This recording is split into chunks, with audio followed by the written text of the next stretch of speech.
Welcome back to this latest episode of Japan's Top Business Interviews. I'm your host, Dr. Greg Story, President, Dale Carnegie Tokyo Training, and my special guest today, a friend of mine, Ahbijay Sandilya, who is the CEO, Managing Director for IHG Hotels Group in Japan and Micronesia.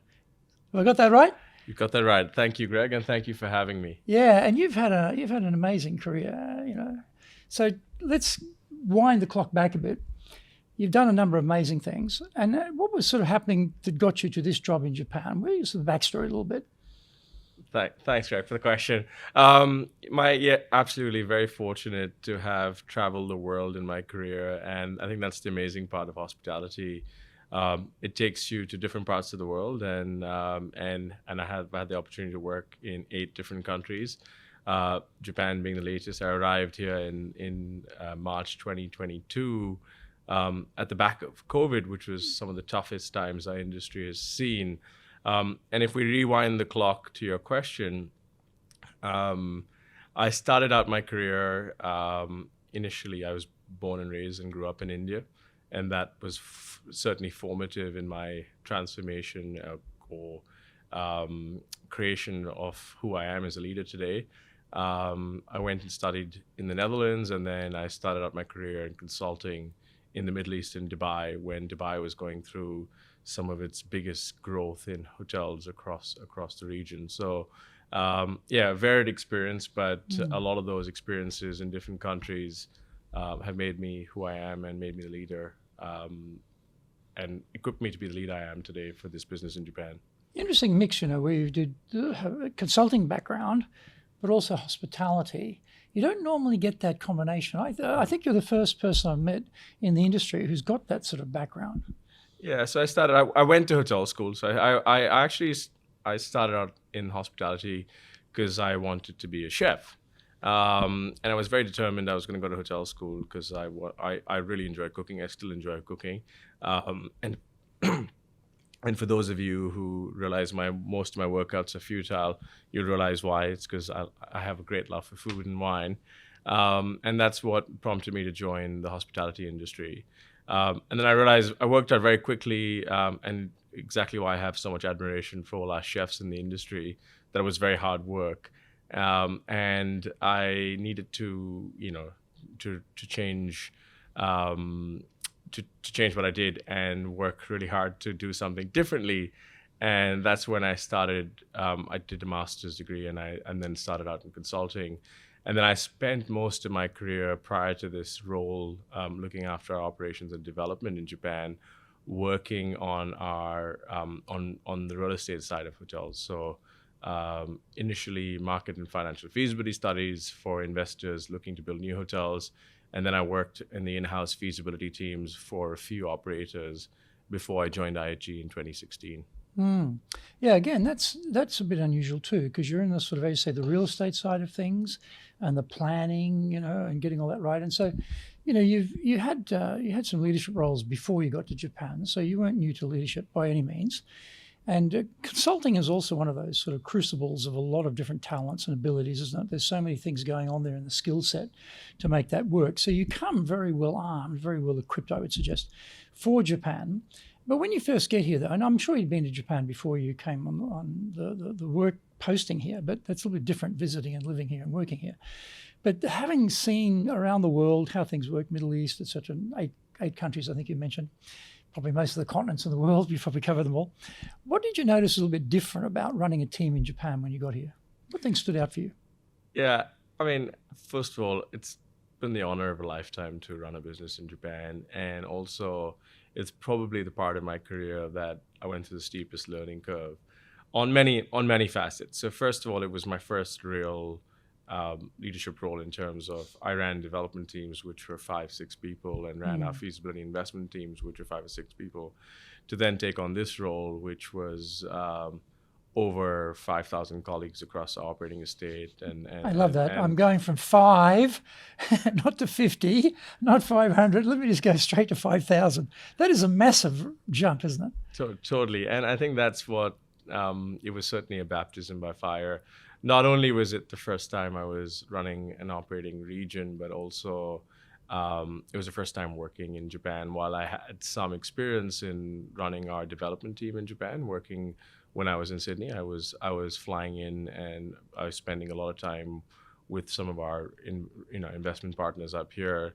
It was really the first time living in Japan when I arrived in 2022, and with that taking on completely different dimension to my career of running an amazing business, which is has a 50-year history in Japan, but also we've got this amazing joint venture with AMEA. So a lot of history in terms of our assets in this market, but also a long history for our brands and some of our colleagues. I mean, our CEO, Kyoto-san, who I often call Kyoto Sensei, has been with the company 40 years, and he was certainly by my right hand as I ramped up into my new role, sort of teaching me the ropes as I got to this market. So certainly a great experience all around, but as I said, steepest learning curve of my career. And also an incredibly big footprint too. I mean, you just have those little words like Micronesia. That's, from Micronesia to Japan, that's a huge expanse as well. So Micronesia, what does that include? So our Japan business is about 47 hotels. We have a couple of hotels operating in Micronesia. So with pipeline, we're over 50 hotels in the region. Micronesia includes Guam, Saipan, and Palau, and sort of generally the other islands around there. If we do develop more hotels there, they will get looped in the region, and primarily because of geography. You often come to Tokyo to get to the islands of Guam and Saipan, even though Guam is U.S. territory, and Saipan is CNM, the Commonwealth of Northern Mariana Islands. Japan's been a long-term trading partner for those islands, and therefore we run them together. They're about a 4-hour flight, give or take, from Tokyo, and geographic proximity suggested we operated from here. Plus source markets, so a lot of Japanese travelers travel to Guam and Saipan, which is why Japan and Micronesia are run together for IHG. So I just think it's a big footprint. You're not only 5,000 people, you've got this massive expanse in the Pacific here.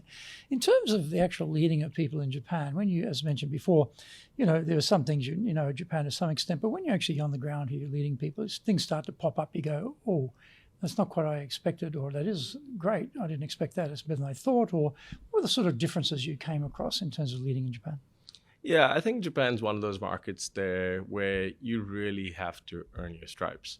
And I learned this quite early on in my time here, where once you build trust, whether it's internally, externally, with the variety of stakeholders, in our case, including our joint venture partner, your life is a lot better, right? And I think that applies to multiple geographies, but I think in particularly in Japan, where I think there's our partners, our stakeholders, our colleagues internally want to know that you can understand the Japanese context, want to know they can understand the Japanese culture. And what's different about Japan is the fact that Japan's got such a unique, heritage and has generally been a market that has quite unique dynamics, especially in our industry. Only 5% of the hotels in Japan are international brands, which means we've got one of the third largest hotel market in the world, where we've got a strong base of Japanese hotel companies that already operate here. So we're really working not the new kid on the block, because we've been here a long time, i.e. over 50 years, but certainly we continue to evolve and learn from some of our competitors or Japanese hotel companies, because they've been here for so long and they essentially dominate the market.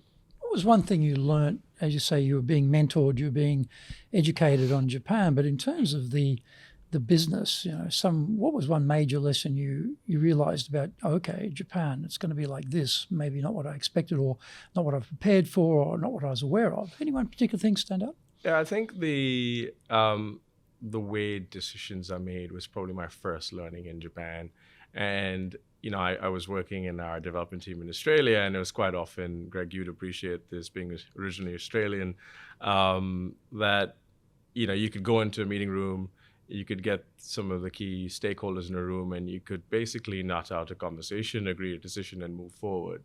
Whereas in Japan, there's a lot of consensus building and decision making, and that process, especially when you have Japanese counterparties, you have to appreciate that thought process and the decision making process, that decision tree is quite different. And so no matter if you're in a room, you have to be prepared not to leave the room with we'll come back to you with our view on the subject. So it's a different pace, but once you have broad agreement on subjects, that word is worth more than anything written on paper. And that was a real learning for me, particularly because I was used half my region was Australia and the Pacific Islands, where you get in the room, make a decision, and then the other half of our region, this is in my prior role, was Japan, where I was learning my way through how business is done, and that was one of my key learnings. I wonder about that because in my experience of you, Ahbijay, you're a very dynamic person. You're very clear in your leadership. You're very energetic. You got a lot of get up and go. You got ideas. You got aspirations, vision. Perspectives. So when you've got all of that momentum, and then you get to Japan, where it's like everything slows down, did you find that frustrating? That okay, can't we speed this process up a bit, guys and gals, and let's get going? Or how did you make that adjustment? I think I'd rewind back to my formative years growing up in India. I think growing up in India prepares you for most scenarios around the world because there's lots of similarities from a cultural basis with Japan and India in terms of how you have respect for our elders. You have respect for consensus. You have respect for all the opinions in the room, and that balanced out with ultimately we work for. Our company I work for is, as many Western companies in Japan, have Western forms of measurement and Western forms of performance management. And so I think one of the, to answer your question, one of the tightrope is managing stakeholders internally outside of Japan, managing stakeholders internally who are in Japan, but also then managing client stakeholders who can be from two different schools of thought. And that's probably it's where I had to temper some of my my excitement to get stuff done and recognize that in Japan it's just slightly different in how you come about and achieve the same things. I mean, in some contexts, in Australia we could get the same deal done in 3 weeks. And in Japan, we have examples of that taking 3 years. So that's a big stretch, 3 weeks to 3 years, isn't it? Yeah. Absolutely. And I understand that it's all around, especially around the consensus building with the desire to make sure. And that's one thing that's why we're used to this sort of perfection in Japan, and that's probably one of the reasons why. Some of these things, because we're working on making sure everything is buttoned down neatly and tied down, and that's why sometimes it just takes longer. But no one's to say, or certainly not for me to say what's wrong and what's right. I think it's just different, and I think living here and working here, you just get used to that difference. But you appreciate, on the flip side, from a lifestyle perspective, all the wonderful things that make up Japan and make it, such a unique place to live. And it's one of my favorite places, probably the favorite place I've lived in the last 20 years of being an expat living around the world. And it's been an extremely enriching experience for my family and my young kids as they grow up into this very unique cultural context. Yeah, that's true. And you think about engaging teams. You've worked with smaller teams. It's quite intimate, 5 people. You know their cat's name, their kids' names, everything, right? And now you got 5,000. And how do you get 5,000 people behind your direction? How do you engage them to understand where we're going, believe in where we're going, believe in you, follow you? What have you found has worked well for you in Japan to get people engaged? Yeah. Well, I'm very fortunate to be part of a company like IHG that has history that goes back to 1777 and history in Japan that goes back to 1972. So there's a lot of goodwill the company has, and I think that's one of the bases and one of our clear employee value propositions of why people come to work for IHG is the fact that we've got strong company culture, we've got a great desire to grow our people, grow our talent, and that's one way of bringing people on board. From my leadership perspective, I wear two hats. I mean, there's my leadership team for our hotel, or leadership for our hotel estate, and leadership for our office in Tokyo. And so the Tokyo question is a little easier to answer because I'm here and I spend time with the team, and I spend time with the team almost on a daily basis, where it's fueling our growth strategy, fueling where we want to take the business, is often motivating for the team to see where our business is going and growing, which gives them exciting career opportunities, and that's one way of keeping our team actively engaged through this.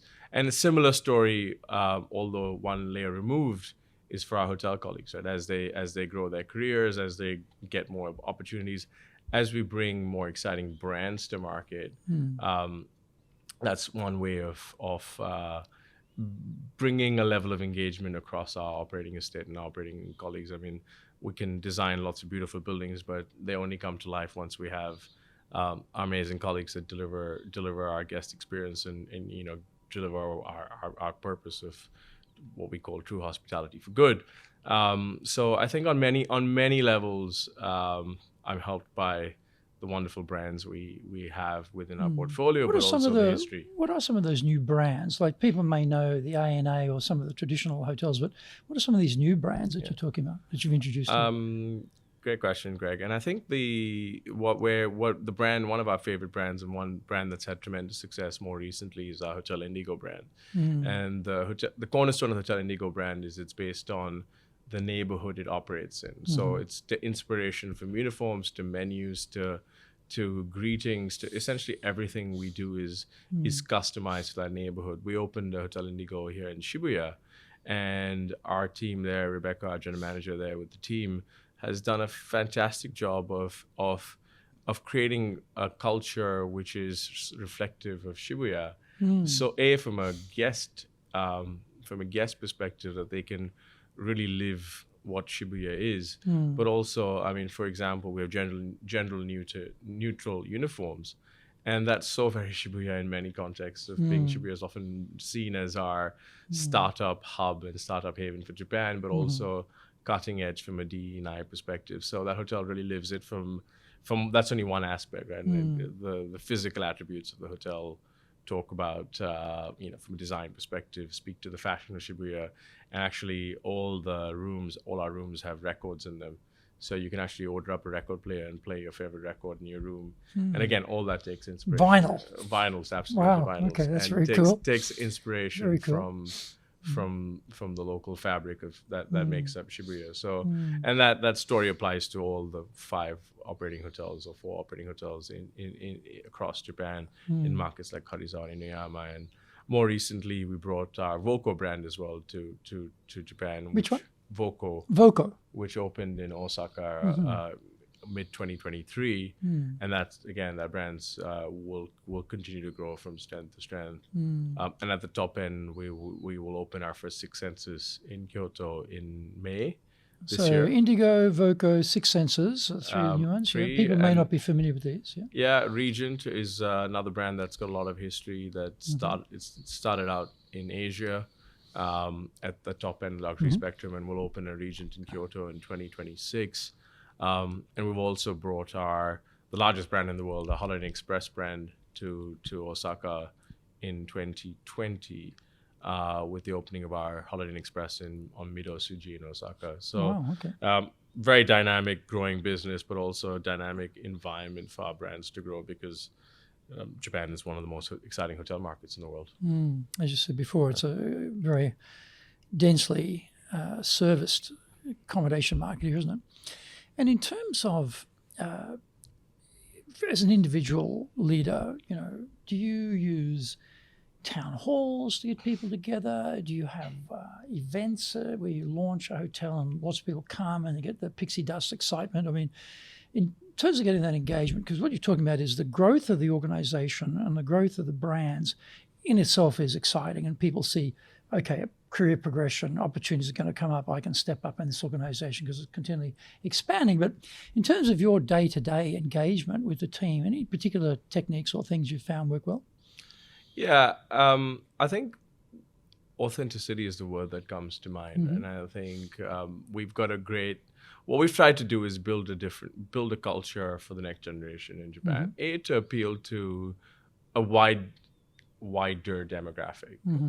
Hotels have historically been perceived as places which are not so exciting for some of our Japanese colleagues to work in. So we're trying to change that stereotype to say, hospitality and hotels are fun.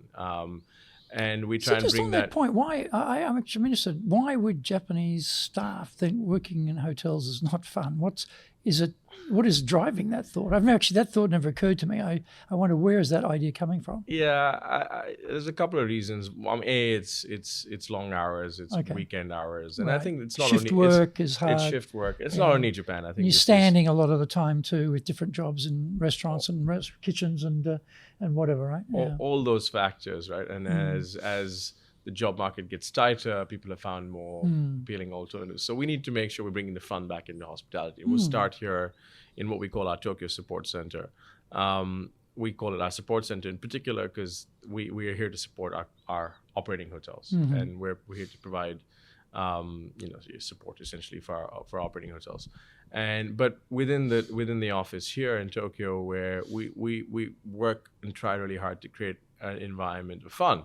So we have something called the Fun Factory in our office. So Fun Factory, I like that. Every month we have Thirsty Thursdays in the office, and we've just renovated our office. We've got a fabulous new office in Tokyo, which is all open plan. I gave up my office and moved out to an open plan desk, and we moved to hot desking. Also, part of that is to create a culture of where we can work. We recognize that people are post-COVID on a lot of Zoom calls. We've created little sound booths and phone booths for people to do their calls from. But we spend a lot of time trying to create that culture of camaraderie in the office. And to answer your question, so it's a mix of everything. We do social activity. Every year we have something called Giving Good for Good Month, where we had close to 100 colleagues doing a 21-kilometer walk around Tokyo last year, raising awareness for a variety of charities focused on mental health last year. So we're really active. In the office is a really active place where we encourage participation, and all of that builds a culture of fun and really builds a culture of attracting the next generation to come and work in hospitality. If you want to be successful as a leader, do the Leadership Training for Managers course. All companies need people who can both manage and lead. Leading people screams out for real skills in communication, dealing with all different types of people, being excellent at innovation, planning, delegation, handling mistakes, doing performance reviews really well, and inspiring and motivating the team. Do the Leadership Training for Managers course now in either Japanese or English.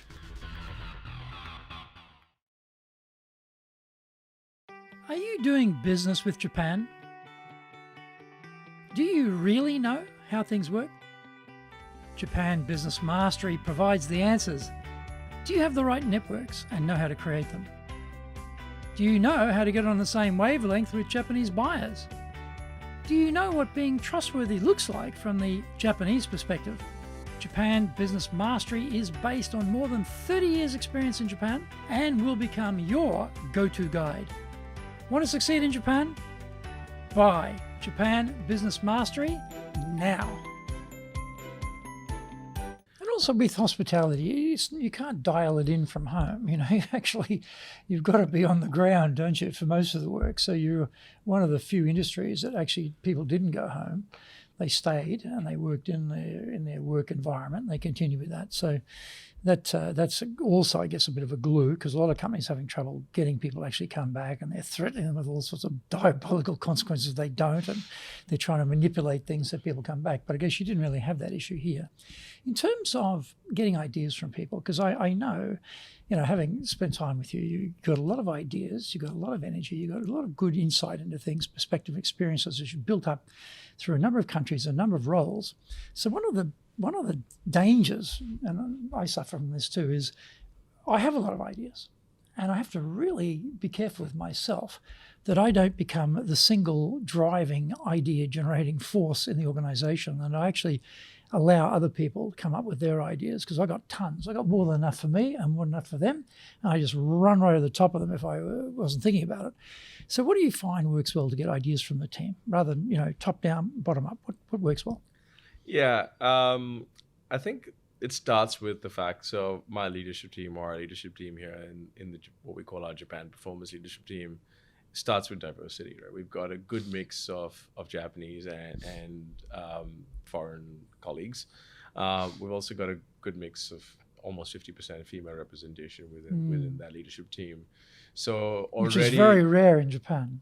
Already by that virtue, you're creating an environment where you get diverse opinions, diverse experiences to form that. And then also, I mean, personally for me, I mean, I'm very fortunate IHG has given me this opportunity to run this business, because by definition, I stood out. I was 35 when I accepted this role. To move over here at 35 or 36. Okay, Ahbijay, you're 35 years of age. You've been running 5 people. Next job, 5,000 people in Japan. That's a huge task. I think there was and lots of coaching along the way from my boss and well wishers along the way. But yes, no, it was all and this is one of the excitement. One of the things we really take a lot of pride at IHG of when working with our colleagues is, you generally get an opportunity. You genuinely get an opportunity to grow within the business, and you're supported. And we've had examples of our director of finance moving to take on as director of HR, which in the Japanese context is quite normal, because you swap in departments. But around, within a lot of within our industry in the global context, that's not common. And this example of our director of finance, Anna Makita, she's been with us for close to 7 or 8 years, but recently returned from parental leave after her second child was born, and she's been a wonderful example of how careers can progress at IHG. So, so to answer, going back to your question, sorry, that was a long-winded answer of how do we encourage ideas. I think that environment already opens out the opportunity for people to be able to speak, speak at ease. But then also I make a conscious effort that and some of it's schooled by you, Greg, when you did a leadership session with us on making sure that we stay quiet to listen to the quietest person in the room, right? Because not everyone is is used to putting their hands up to speak up. So it's a mix of both strategies to ensure that everyone has an equal voice at the table in the leadership team. And also having a boss who, at the age of 35, is running such a big organization. If you're in an organization like that, you realize, wow, there's a lot of opportunity here. I don't have to wait till I'm 55 to become the president of the Japan operation. And that, I'm sure for a lot of people, that's very, very stimulating. And so you're probably more likely to have an interest in coming up with innovative ideas and putting them forward. And also, as you say, with a more diverse group, the acceptance of ideas too, because as we previously discussed, a lot of idea generation is crushed at the very early stage by people saying, well, that's a stupid idea, or it's a bad idea, or we tried that, it didn't work. And people lose face in Japan particularly, and they just cancel their innovation ticket right there, and they shut up and never say a word ever. And you lose all their ideas. So having an accepting environment for people to speak up is a critical thing too, isn't it? In terms of building trust, now, yes, you'd been to Japan a number of times with the other teams you've been running out of Sydney, etc. But being on the ground here, living here, people start to get to work with you on a daily basis. They get to know you. What things have you found works well in Japan to build trust with people? I think the single most or the most important thing is following up your words with action. I found that's probably the one of the biggest recipes to build trust in Japan. I think that's it. Again, it probably is a global concept, but certainly in Japan, and then certainly what I've used is doing what I'd say, and walking the talk. And it certainly, as I mentioned, I was an anomaly to leadership in this company, in this market, and certainly for my predecessors, I was different. So I was starting, I'm going to say, on the back foot on that basis, because there's already an expectation that whoever sat in that seat had a lot more white hair than I did, and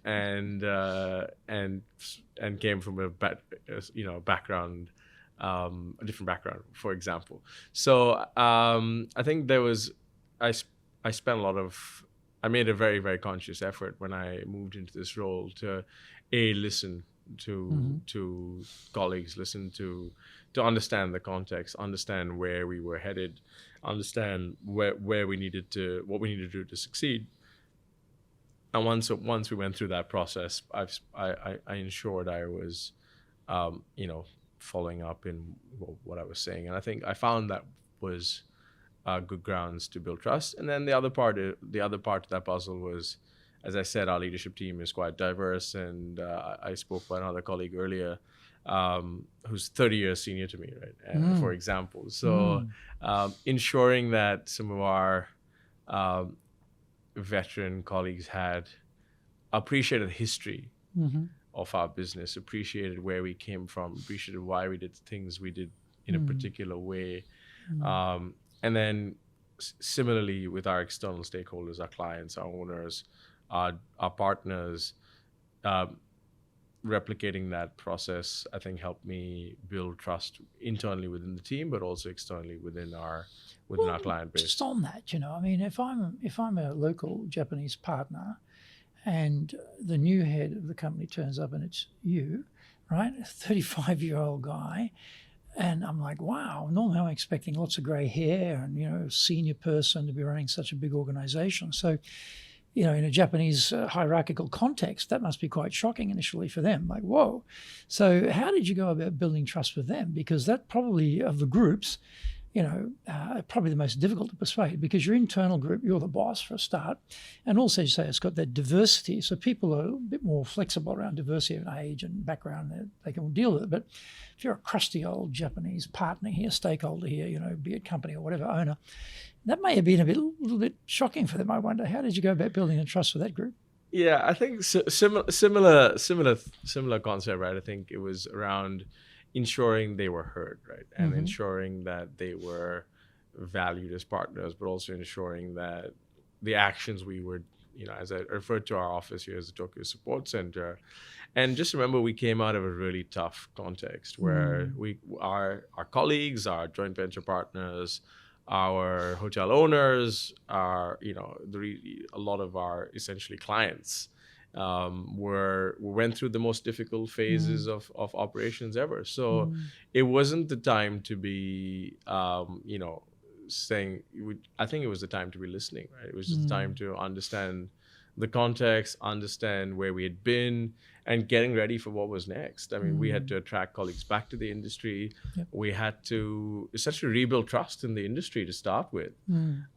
So and I think through that context of, we were all in the same boat or in that level playing field, it also created an environment that there was, we were in this together. And I think that helped as well to say, okay, we're going to come out of this together. And there was excitement as business came back and our borders reopened. And a lot of those things helped me, or created an environment that helped me and our leadership team and everyone here in the Tokyo Support Center rebuild our relationship with people that we stopped meeting people during COVID for 2 years, right? Yeah, so it was all of that context in addition to my arrival that helped build trust and further trusting relationships across all stakeholder groups. But yeah, to answer your question, no one voiced their opinion to me about any of that. I'm sure there was. I'm sure they didn't say anything to your face, but there was some whispering in the corridors. But no, it's again, as I said, the business I've been very fortunate to take on a business that has a huge history, but also in the last sort of 3 or 4 years, we managed to grow it at double-digit pace. And in the industry, our stakeholders, our colleagues internally, everyone's has sat up and paid attention to that, and that also drives a little bit of credibility through that process, which helps build trust. It's difficult, isn't it? I mean, every October for like 3 years in a row, October 2020, October 2021, October 2022, I should say October 2023 as well, I assured my team, yep, we'll be coming out of COVID and be getting back to normal because, like the hospitality industry, the training industry is people industry, in-person industry. And we had to switch everything to online, and so it's a major, switch. And it didn't die out in October, and it just kept on going. And then it'd be another year, and then another year, and then another year. And so it's hard to maintain the belief that we're ever going to get out of this and to keep people's hopes alive and to keep them believing that, yes, the good times are coming. We just got to hang in there a bit longer, suck it up a bit harder. So and you sort of came into 2022, you're still right in the middle of it, right? There was no end game in sight by that stage. By the time you arrived, we're still unsure of how much longer this is going to go on because we kept on getting different waves and there's this new version and there's, and people are still dying and there's all this stuff going on. So how did you go about overcoming that problem of, are we ever going to get out of this? And like my credibility with my team about when it's going to end is zero. Like 4 years in a row, got it totally wrong. But trying to, boost people's hopes and aspirations that we're going to actually finally survive this. But how did you go with that? Yeah, I'm not going to pretend it was easy, right? It was plain simple difficult. To reassure everyone that business is coming back, business was sustainable, and then through COVID, a lot of colleagues chose to go and do different things, right? They work in other industries, and so, and rightly so. It was very tough times, and we were lucky in Japan that we had some support from the Japanese government in terms of subsidies and ensuring that we could keep businesses afloat and keep colleagues employed. But it was difficult. It was sitting. I remember at some point we packed up our house, and the family went. We shut everything down in Australia in anticipation of a move to Tokyo, and then Omicron hit. Yeah. So we spent 7 months living out of a suitcase. Right. And I can tell you, while it was painful at the time, I can assure you that a lot more people had far more difficult circumstances than we did. So it was a strange period, and hopefully we don't go through that ever again in our lifetimes. But what is reassuring is as we came back and life came back is the basic requirement of human connection. Travel broadens the horizons. Travel is all the basic things about what makes the travel industry all bounce back at rapid pace. I mean, 23 was one of our most successful, in some of our hotels, one of our most successful years because people pent up demand. There's pent up demand. Aviation industry has been doing really well. Hopefully 24, may that trend continue because we have sort of 3 years of lost time to make up for. But it again shows you why hospitality, why travel, why tourism is such an exciting industry. I often quote the statistic that the industry that broad travel tourism industry employs 1 in 10. That's for a reason. That's huge, isn't it? It's going to continue to grow, and I'm a huge believer in where our industry is going to continue to grow, whether in Japan, the wider region, and on a global level. So I think Japan's poised to be one of the most exciting travel markets, for the next decade globally. So we're very fortunate to be in this and have the context of this stunning natural landscape, cultural history to bring tourists and colleagues to that make Japan so special. So while it was hard times, the future is bright, and I think continues to be bright looking forward. Yeah, well, I hope it's going to be bright for the training industry as well. It hasn't happened yet, but we're hoping. In terms of culture, you are the head of the organization here. It's a 5,000-person company. So what have you found works well to create a culture for Japan? Now, you've got the Japanese culture, which is a very unique, distinct culture, of course. And then you've got company culture, which is, long history, 50 years plus in Japan. So there's all these sort of latent cultures are there. But as a leader yourself, you bring a certain culture that you want in the organization. What did you find worked well to do that?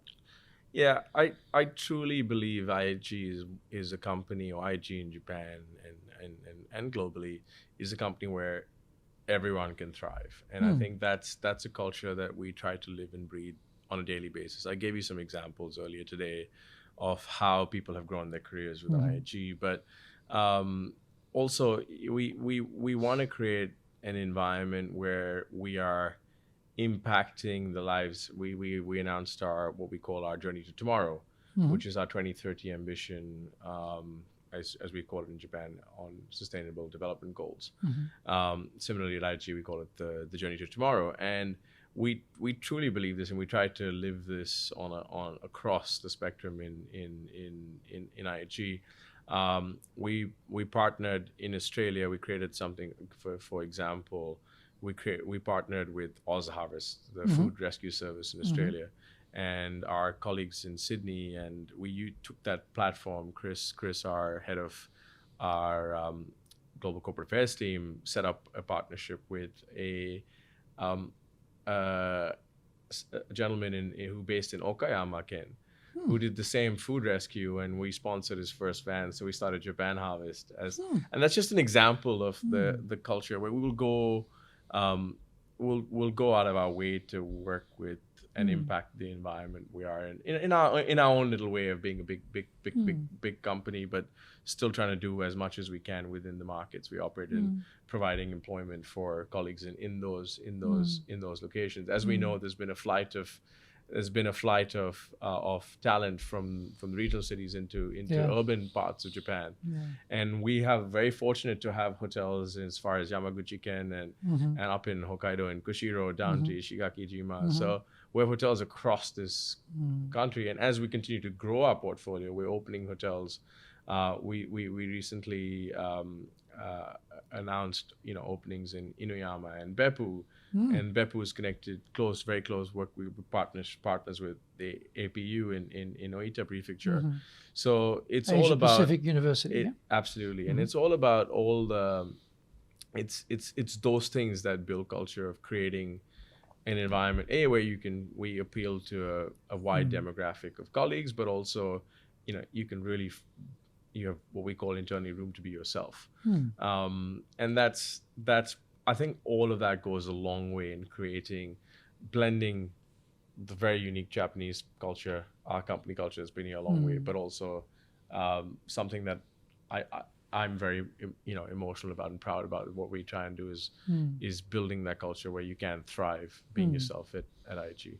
If someone rang you up, Ahbijay, and said, "Hey, I got this big job in Tokyo. I want to come over there and run the organization, but Ahbijay, I don't know Japan. I don't speak Japanese. What do I do?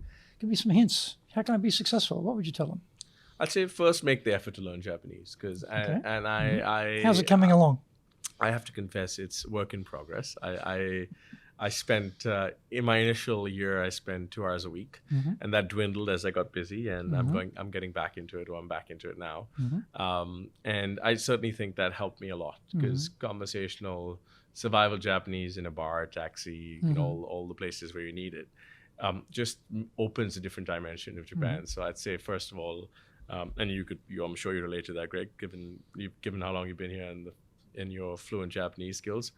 So first of all, I'd say that. Second, I'd say spend time listening. While Japan is unique in many ways, there's also value for, basic things that people around the world value, right? So don't listen to all the things that Japan is completely peculiar. Yes, it's different, and yes, it has unique nuances to it, but be yourself. Be yourself through that process and stay true to your values. Would be the three tips I would provide anyone coming to Japan fresh off the boat.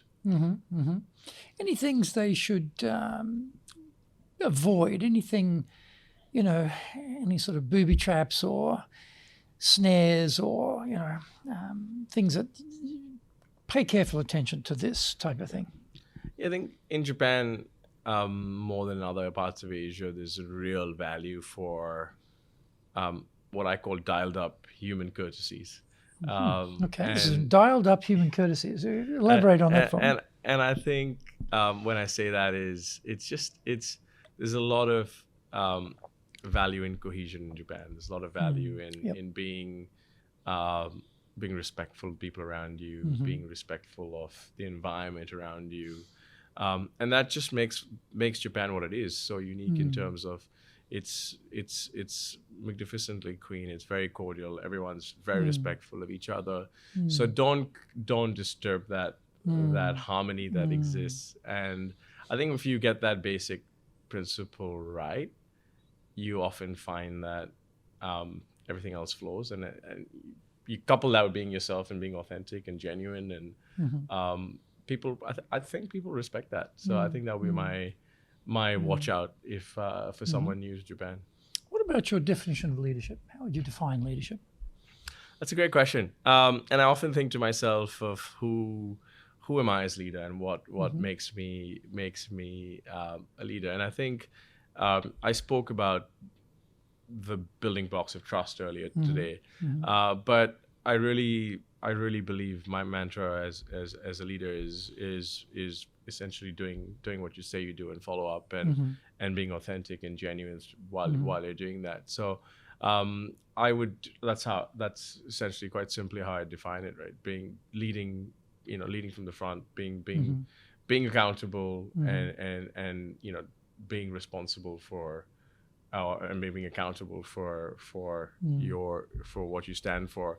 And again, I don't think that's unique to Japan. I think that's applicable in the global context. Well, Ahbijay, thank you very much for today. I know you're an extremely busy man. You've got a very tight schedule today, so we'll pull it up here. And join us again for our next episode of Japan's top business interviews.